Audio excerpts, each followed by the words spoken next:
So we have Chris Cabal and David Williams playing this round. Dave Williams on your right, former, well, he's still active pro, but yeah, still active. Yeah, still active, but not certainly as much as he used to be.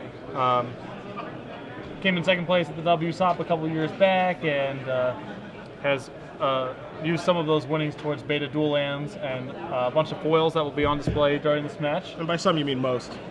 By most I mean all. Yeah. Playing Rug Delver, and on his left is Chris Cabal playing Affinity.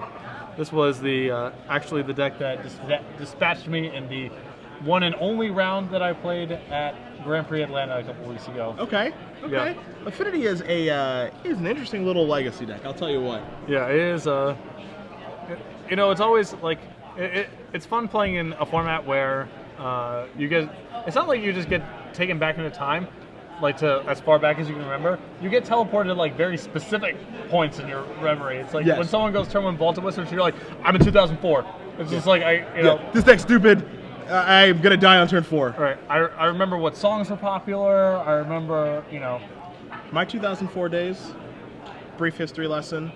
That was when Affinity obviously came through. I was on a team in Ohio called the Get Fresh Crew, GFC. I remember this. Yes, I hope you do. Because we purposely had the worst team name imaginable, and we built a red-green control deck called the Fresh Maker to have the worst deck name ever in the history of deck names as well. So it looks like Chris is taking a mulligan. And I actually lost to Tim Aiden piling that deck at Grand Prix, New Jersey. Yes, you did. So and yeah, I'm actually right back. That deck was, its goal was to beat Affinity and nothing else. So that is what I remember from the 2004 days.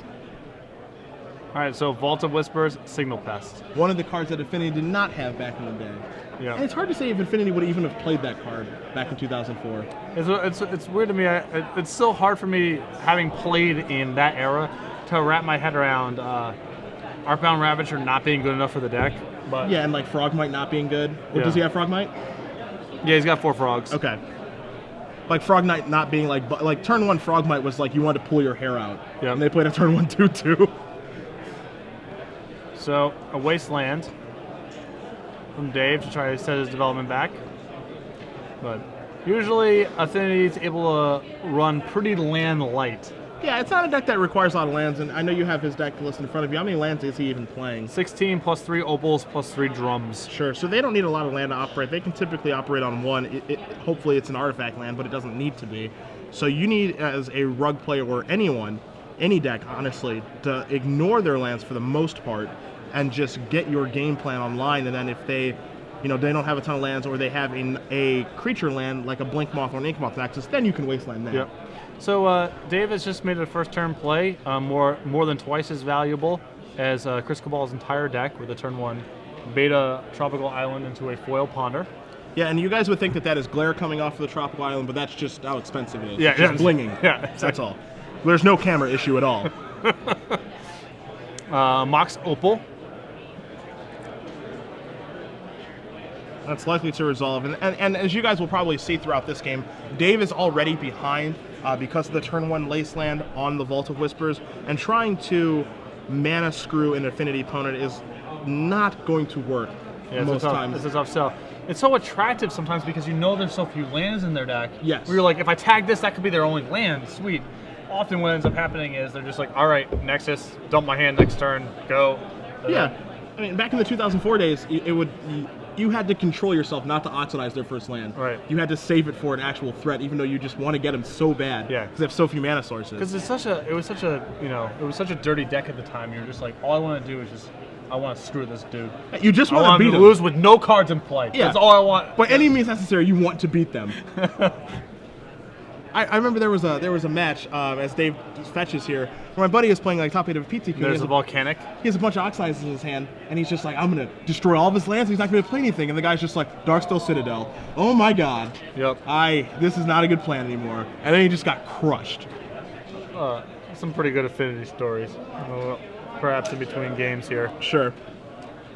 There's a Tarmogoyf, and that is a artifact, land, sorcery. Or just going to dispatch. And that's a dispatch. That dispatch is an instant, so that will count as well towards Tarmogoyf. I guess it's going to we have need a daze. Okay. That was not the time that he needed to cast Well, not necessarily. He might want to activate his Nexus or do something else. The Goyf actually doesn't matter that much because it can't block anything. That's true. I mean, maybe that's not ideal, but I guess, if he wants to get that in his hand. This seems. Yeah, I'll draw out a Daze to do this. Sure. Yeah, sure. That works better for him. It also sets Dave back in land drop as well. So yeah, you can keep your Timer Goyf. We're just going to do this. That's $1 million. Yeah, approximately. We've done the math. Yeah. I can't count this high, but it's a lot. And with 2 Signal Fest triggers on as well, I mean, we'll see what Dave can do. You know, you're not going to find a card.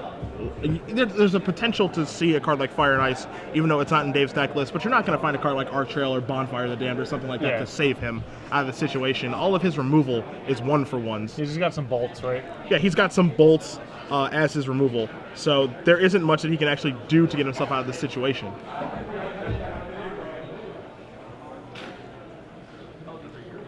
Get a confirmation on what exactly happened to Dave's life total momentarily.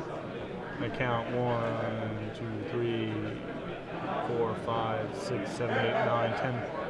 I count 11 points by my count last turn, but I'm not positive. Including 2 Signal Pest triggers? Yeah. And then 1 for each one? So that each of the Signal Pests is a 1-power guy as well? Okay.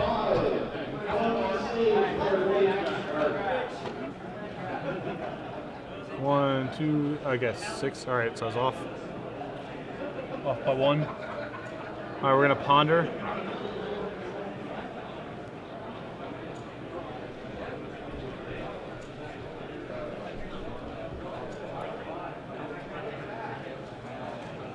So Dave's just gonna ponder here. He's gonna ideally just looking for as many lightning bolts as he can possibly find, but it's gonna be a difficult game, for Dave to win. Yep.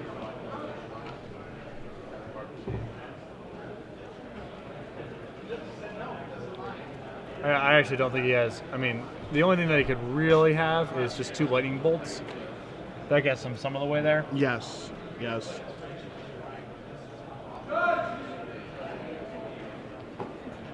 So it's still going to be a relatively difficult game for him to win. Affinity is rather unforgiving.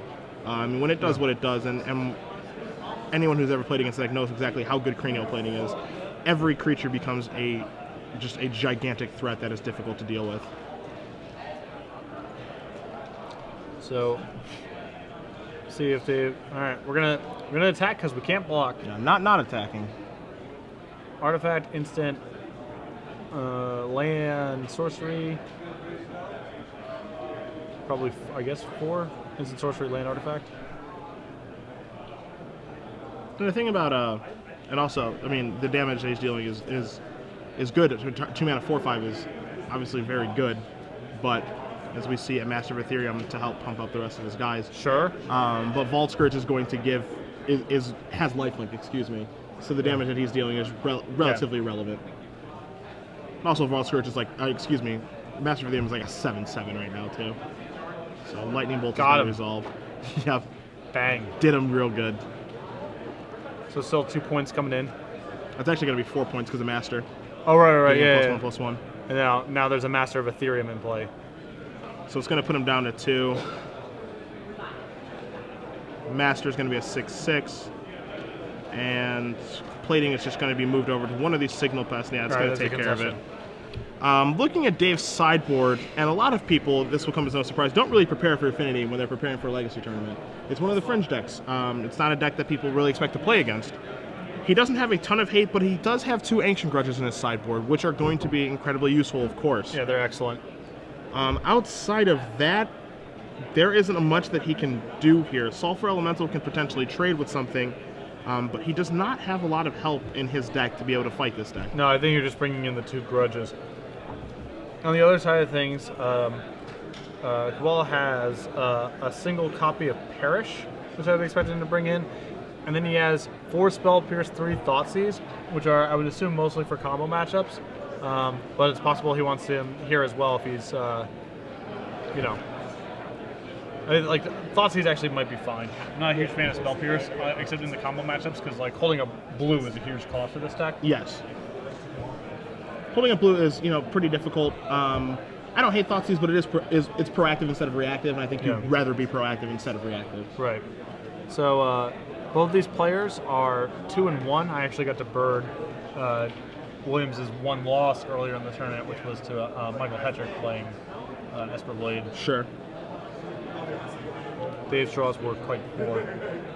Sure, and Hetrick is pretty master. proficient. Yeah, Yeah. pretty proficient with the Stoneblade deck as well. So I played in the Affinity block PT in Japan back in the day, and everyone on the Target CMU team played Affinity, but our list was just like an F minus. Okay. It's like far and away the worst list of Affinity in the tournament, no questions asked. Okay. There was still so much of us playing it that like Ben S still top 8'd because he ran into enough of us along his way up to the top of the standings. Okay. And someone has to win. But I played, some red-green, Glissa, Arc Slugger, 12 Shatter deck. Sure. So I play, in round 1 you've always got the jitters, or I do at least, because you're like, hope we didn't miss anything. It's a new format, hope we didn't miss anything. I play against Jose B. Okay, sure. He just goes turn 1 Cloud Post. I'm like, I don't know what happened, but I know we missed something, and it's about to get destroyed. So I get Tooth and Nail in turn 4 or whatever that happens. Then I play against Affinity, lose game 1, go turn 1, Mountain, Electrostatic, Bowl your guy. Okay. Turn 2, land, Red-Green Talisman, Oxidize your guy. Turn 3, land, Shatter on Isochron Scepter, Shatter you go. Still easily lose this game. Yeah, crushed. Still crushed. Crushed. In the meantime, like all the Target CMU guys with our horrendous Affinity deck are just falling by the wayside. It's not a good tournament. I just remember going through with my team in Ohio and testing for that entire tournament, or for just that entire block PTQ season, that we had. There were 11 to 12 of us, and we just spent all this time testing red-green against every single deck, just putting all of this time in, documents and Excel spreadsheets of all of this stuff about how the games are going against Affinity, how we're doing against the non-Affinity decks, the mirror, all of that stuff. And we had 2 people qualify, and then some of our guys in New Jersey had a good performance. And it hits us like 3 years later that if we would have put all of that work towards Affinity, right, like maybe 8 of us would have qualified. Yeah. And it's just, what are we doing? Yep. It's hard to fight that contrarian instinct sometimes. It's like, we're not going to be that guy. Yeah, we're going to figure it out. I'm not casting Archon Ravager. I'm casting Arc Slugger and Wayfarer's Bubble. Yeah. If you don't like it, go play with somebody else. And so they probably did, and they probably won. Oh, yeah. So we see both players examining their opening hands at this point in time. We'll see if they can both keep 7. Did you see Dave? I enjoy Dave's t-shirt right now. Kelly Kapowski. Yeah. For those of you too young to remember, one of the Vixens on Saved by the Bell. Absolutely. I think she is specializing in the USA Network right now. One of those miserable shows. White Noise, or that sounds like one of the names of the shows. Dude, rent's not going to pay itself, That's, yeah, if anyone knows that, it's me. Trust me. Nimble Mongoose in for 1? Trade? Any interest in a trade, Mr. Probably Voltscourge? not. I would hope not. Especially because we're looking at a cranial plating there. We're going to try to waste him. Now, this is a better spot to be wastelanding. Yeah, yeah. You have some amount of pressure. Yeah, wastelanding on the draw is much worse. Now we got a second goose. There's an Ancient Den. In for Uno.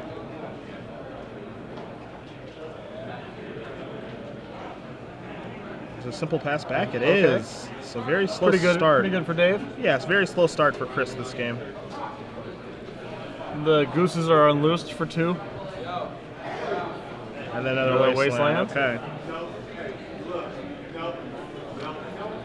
Showing the power of the wasteland.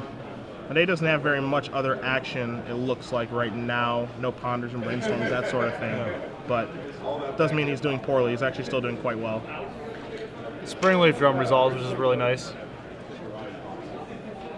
Another source of mana doesn't hurt Chris. He's going to respond to Springleaf Drum, sure. Not sure exactly what's going on here.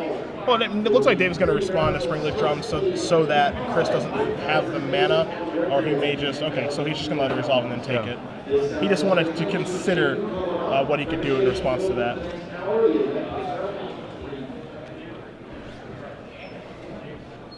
Dave can't wait to untap.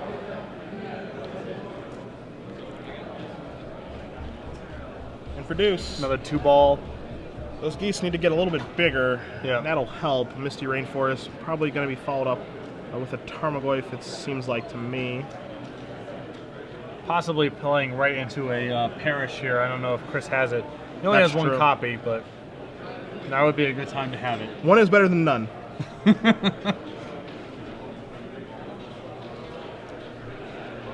His card, Moxopal is a good draw. Yep. Let's see. This is the turn where you would expect him to have a big swing. Thought casts. 2 new ones. Dave is looking at a Force of Will in hand. I don't know if he has another blue card to go along with it, but assuming that he does have another blue card to go along with it, he's going to want to save it for a cranial plating most of the time. But if that Parish is actually drawn and cast, he'll be able to take care of it. Another thought cast. Dave's going to let that resolve. I remember back in our 2004 days, that was the scariest card to see on the stack for me as a player. Yeah, for sure. Yeah, every time my opponent cast thought cast, I was, ugh.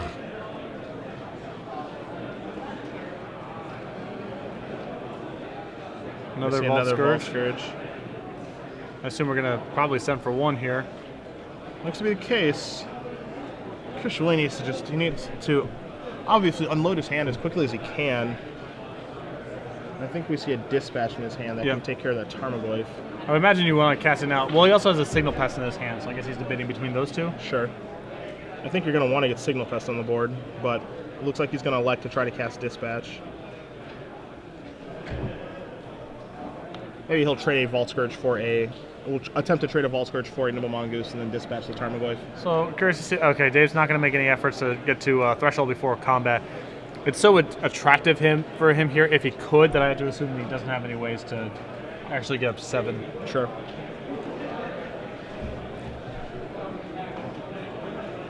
I'm just going to dispatch that. I think if given the opportunity, I would try to trade with that Nimble Mongoose, and that's going to be a Thought Scour. Okay, he's going to respond with a Thought Scour. I believe he just revealed a Temporal Distortion. Temporal Mastery. Temporal Mastery. Yeah, he does have 3 in his deck list. I'm a little bit surprised that they're in after sideboard, but he also doesn't have a ton of cards to sideboard out. So this is a big hit right now. Yeah, that Dave's, I think that's going to put his geese up to 7, I believe. Or, excuse me, up to Threshold. And the Goyf is hitting for, we have instant, land, sorcery, artifact, creature, because he milled a Nimble Mongoose as well. So I believe he just played a Delver. He's got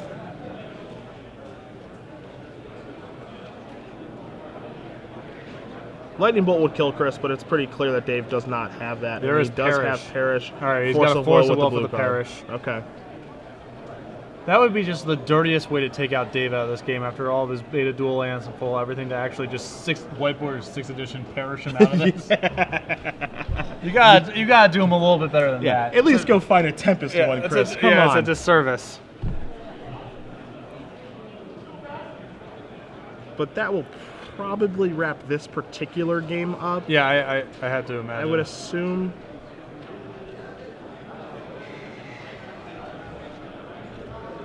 Chris is going to go through the motions here, but blocking for him isn't very good, and attacking isn't very good either. Yeah. Dave's guys are too large. We're going to check for or it's another no Mongo, it's not a Delver. But yeah, easy turn for Dave. Untap attack.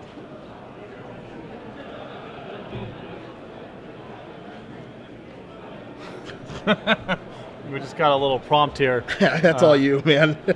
On Twitter yesterday, apparently Dave Williams declared that white-bordered Blood Moons should not shut off black-bordered dual lands.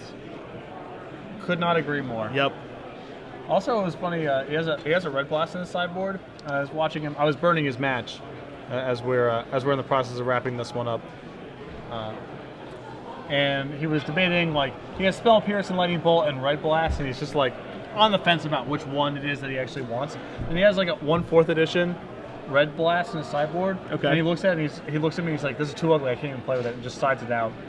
Yep. Probably would have been better than the Spell Pierces in the games or whatever. But, likely to be better, yes. But couldn't bring himself to he's cast a fourth. Man, he's a man of principle. Yeah. And I can respect that. Yeah. So I offered to give him my summer one out of the room. It would make him feel better, but No takers. No dice. No dice. So as these players go to game 3, I think this is a really this matchup is very important depending on who is on the play, who's on the draw. Yeah, of course. As most legacy games are. But for Chris, he needs to just be able to unload his hand as quickly as he can and not get set back as badly as he did by Wastelands. Yeah, certainly Wasteland and Days are obviously significantly more powerful on the play than on the draw. Yes. So that is a big deal. I don't think really too much is going to change out of their boards as we go into the third game here. I suppose being on the play theoretically makes Spell Pierce and Thoughtseize more attractive for Chris, but I still don't think it's worth diluting your deck. I feel like with Affinity is one of those decks, actually even more than other tribal decks, and I sort of consider Affinity to be a tribal deck. It's the Artifact Tribe. It pays you off for having a bunch of artifacts, just like Goblins or Merfolk do. You can't dilute your deck because more than almost any other tribal deck, the quality of your cards are predicated on having like a raw count of artifacts in play. So I don't like beatdown decks sideboarding a bunch of cards to begin with because you're often diluting your pressure. And then on top of that, I especially don't like it in Affinity because you're just cutting artifacts to make room for these cards. Sure, and I couldn't agree with you more. If the cards that you are going to sideboard in an aggressive deck have to be just extremely high impact cards that are going to get the job done against the specific matches that you are boarding them in against. And while I don't think that Thoughtseize or Spell Pierce are bad cards, they're not high impact enough to dilute your deck to stop you from casting a card like Frogmite on turn 1 or what have you. Right. Although the match that I lost against Affinity at the Grand Prix, I was playing Blue-Red Delver, and my opponent brought in Thoughtseize and Spell Pierce against me, and those cards ruined me in our games. Sure, and I could see them being good against that particular deck. Right, because I guess so much of the quality of Dave's cards in this matchup are the green cards. Yeah, which I didn't have access to. So a card like Perish, of course, if it would have resolved that game, would have been huge. Yeah. But like that's the kind of high impact card you're talking about. Destroy all green creatures. It's very simple in what it's looking to accomplish, but it's also very, very good at its job. Yeah. All right. Looks like we have a mulligan and we have a man in the tank. Yep. Should I keep these beta lands? Yeah. Should I shuffle them back into my deck rather carefully so they not lose their value? Well, I believe there's at least some double sleeving going on there. All right. You'd better hope. I would hope, yes. They're both going to go back. So, I really like Dave still showing up to these tournaments. You know, a lot of the players from that era, the 2002, 2003, 2004 era, a lot of them made it big. Like certainly during the Poker Boon, or just doing work in analytics, or market/hedge fund sort of stuff. Magic paid okay at the time, but there was a lot more lucrative endeavors to do. So a lot of the guys who were attracted to Magic as a game to make money moved on to different sorts of games where you can make money. Sure. Whether playing poker or playing the stock market or whatever. Sure. And over time, a couple of them, particularly Dave and Ephro, have come back, and it's good to see them still have the passion and enjoyment for the game, that it wasn't just like a money-making endeavor the whole time. No, I agree. What's kind of cool about Dave versus some of the other players, and if most of you guys probably know who Dave Williams is. He got second to the World Series of Poker. He's a poker pro. He's on Poker After Dark, all of these shows. Yeah. For lack of a better term, he is a celebrity. And to see him come back and just play in these tournaments, just because he enjoys playing the game, is just a good thing for our game and shows how popular our game is. Yeah, it was awesome. I was watching him just at Gen Con a couple of years ago in like the back corner of some dark room, playing some game against Vintage against some guy. Yeah, but I was at that same Gen Con. I was walking around the room or whatever, waiting for a tournament. I just saw him playing Vintage. I'm like, what the heck are you doing here? He's like, dude, I love the game. Yeah. I'm like, that's awesome to me. So both players on 6 cards going in the third game here.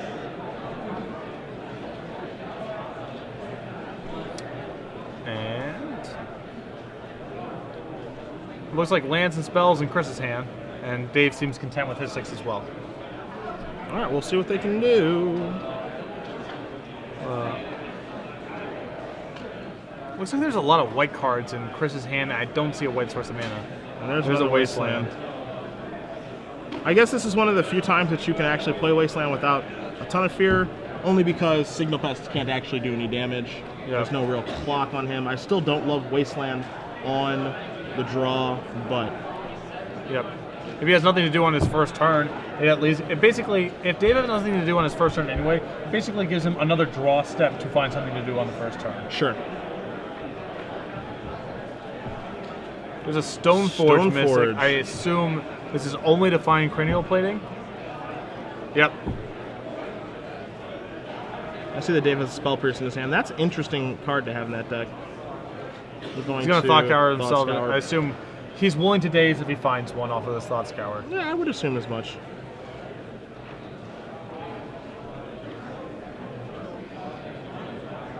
And we are tanking. Deep in the tank. Yep. And there does appear to be a Spell Pierce in Chris Cabal's hand. Yeah, which I think is going to be rather important. I was going to bring up that Thought Scour is interesting because it's able to mill Ancient Grudge, so that you're still going to get one half of that card.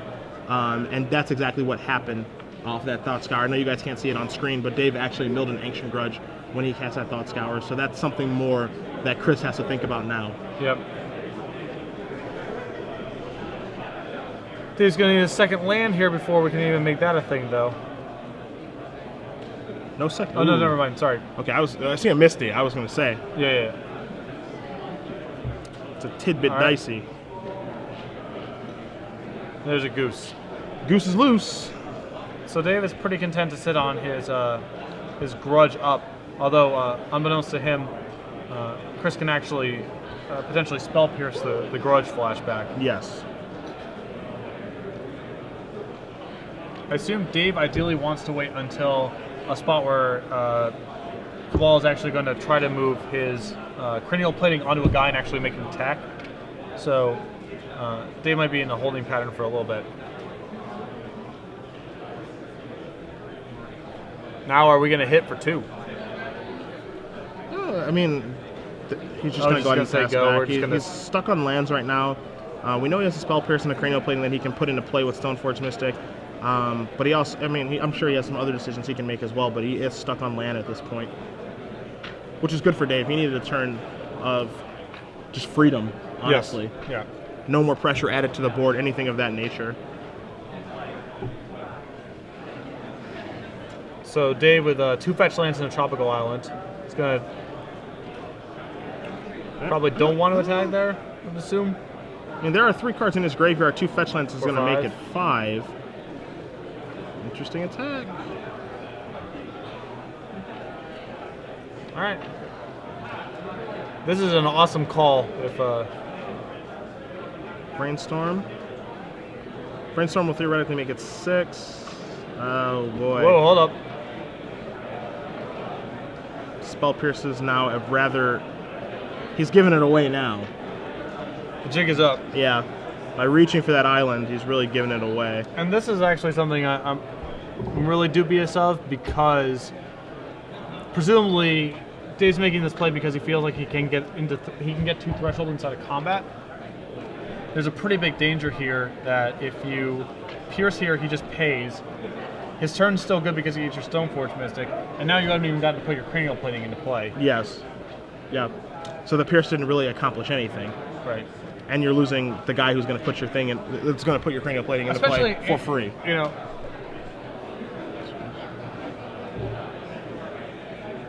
He's going to pierce back. Okay. Okay, so that's just going to put another card in his bin. And then he'll be able to brainstorm. He'll be able to brainstorm and then put the cards away with Polluted Delta. So I actually I like the pierce back there. Yeah. All while making Nimble Mongoose into a large enough creature to take down the Stoneforge Mystic. So this turn seems like it's gone very well for Dave. Yep. And keep in mind that he also does have the Grudge in his graveyard that he can flash back if that Polluted Delta opts to get a Tropical Island. So things look to be going heavily in his favor at this point in time.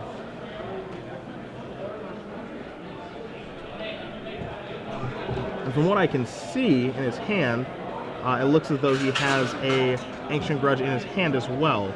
Yep. That's all you can really ask for. A bunch of kill spells, a good clock, and Cabal not really up to much of anything.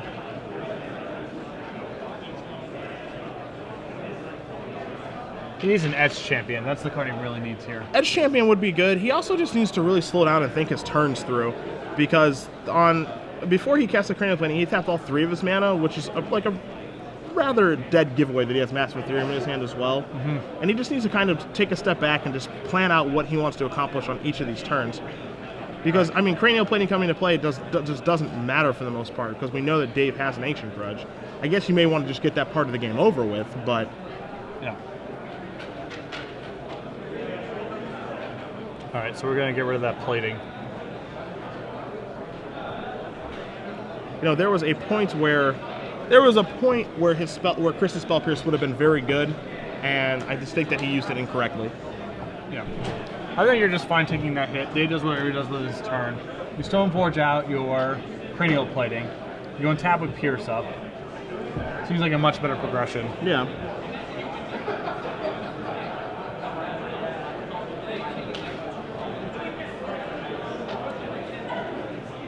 Alright, we've drawn a Cranial Plating. 2. We're going to move, and we're going to equip. This is probably going to be that Grudge that I thought I saw. There's a second copy of Ancient Grudge. So, Chris is in a ton of trouble now. Sure would have been nice if we had that card in 2004. Tell you what. I don't know if it would have been enough. That's crazy. I never felt like I was at a shortage of artifact removal spells. But just 2 in 1 card, sure. I think, is a difference. There was certainly no shortage, but it was just 1 card for all of them.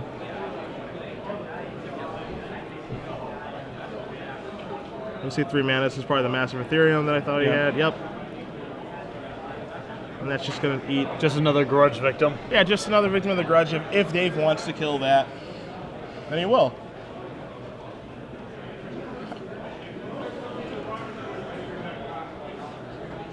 We see a Dispatch. In response to the Grudge here, that's going to get a Daze. Jeez.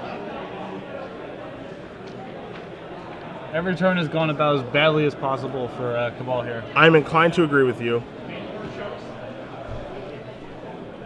It's interesting because Dave doesn't have a ton of hate for this matchup. He only has 2 Ancient Grudges, which he drew. Yeah, if you draw them, it counts. Yeah, and there's looks to be that's the Etched Okay. Oracle. That's a card that can get him out of this jam, but Dave is looking at 2 copies of Force of Will in his hand, or at least Force of Will and a blue card, so he can counter this if he'd like to. Just going to get in for 3. We're going to have a Bolt here to finish it off, or... Ding, ding, ding. That's game. David Williams wins 2 games to 1 over Affinity. He drew some Grudges. You know, that's not a card that you really see a ton of in Legacy, but that's always been the problem with artifact-based decks and Affinity in general. They really can't overcome the power of Ancient Grudge. I think walking into a tournament like this, if you're Chris, you don't expect to play against Ancient Grudge very much, so maybe unfortunate on his end. But Affinity also doesn't have the best of combo matchups either, so...